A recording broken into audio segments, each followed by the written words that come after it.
This is U-Sky Network, and your host remains Caleb Benson, aka Worldwide. Watch. We can learn from Nigeria and the best of the UK and Nigeria's partnership. My wife and I will gain strength from seeing Nigeria take its rightful place at King Charles II. We can learn from Nigeria and the best of the UK and Nigeria's partnership and harness the advantage that comes from our common languages, our similar legal systems, and the web of cultural ties and spiritual connections that provide such deep trust between us, and look to the future and learn new dance steps together.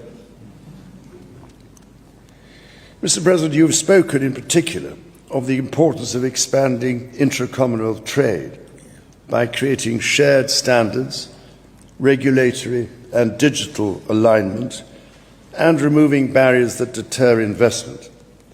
As the UK and Nigeria's enhanced trade and investment partnership is just such an example, so that our economies can grow in harmony with nature and create the millions of jobs our citizens need. So as we look towards CHOGM this year, I hope, far from being past its time, we can demonstrate that the Commonwealth's time has come, as you so rightly said.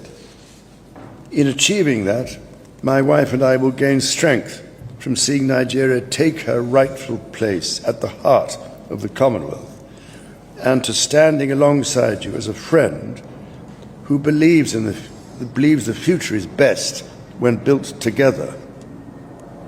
As the Igbos say, knowledge is never complete, two heads are better than one. Join us here this evening.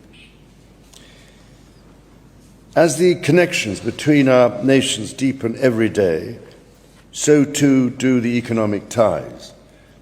Your visit has provided the opportunity to celebrate the fact that Nigeria is investing in Britain's future as much as Britain is investing in Nigeria's. Leading Nigerian banks have chosen the City of London as a global base.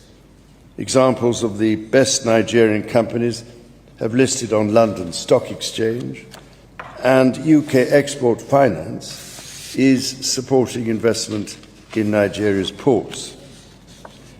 In education, British schools and universities are opening their doors in Nigeria, and British and Nigerian technology companies are forming ever closer partnerships.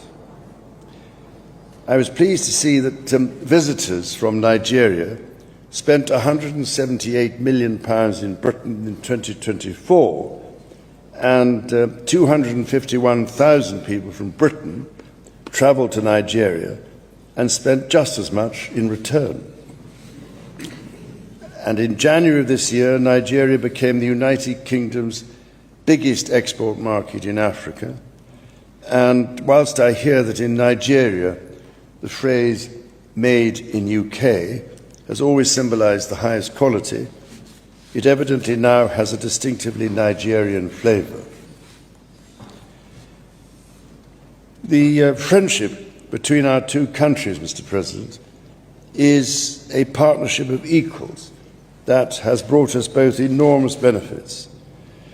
It has been described to me as a deeply spiritual connection beyond churches and mosques, a deep bond through which we have strengthened our shared security, ensured our economies are more prosperous, and empowered each other to believe in a more hopeful future.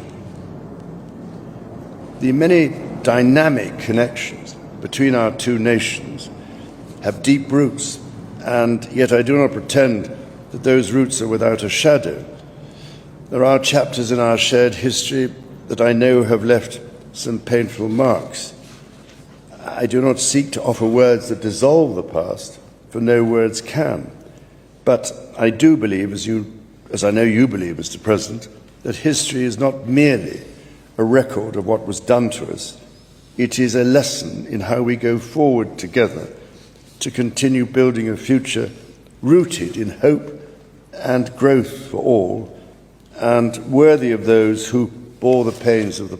A Nigerian man was almost arrested in UK today while he was chanting, "Bola Tinubu is drug baron," during his royal visit. This fellow, Tinubu is a drug baron. Which mandate do you want? You want to elect for president. Tinubu, go and study your drug case in America. Tinubu, go and study your drug case in America. You are a drug baron. Tinubu of Nigeria, you are a drug baron. Tinubu of Nigeria, you are a drug baron. Tinubu, stop killing Nigerians. Tinubu, stop killing Nigerians. The first president of Nigeria is a terrorist. The first president of Nigeria is a terrorist. The first president of Nigeria is a terrorist.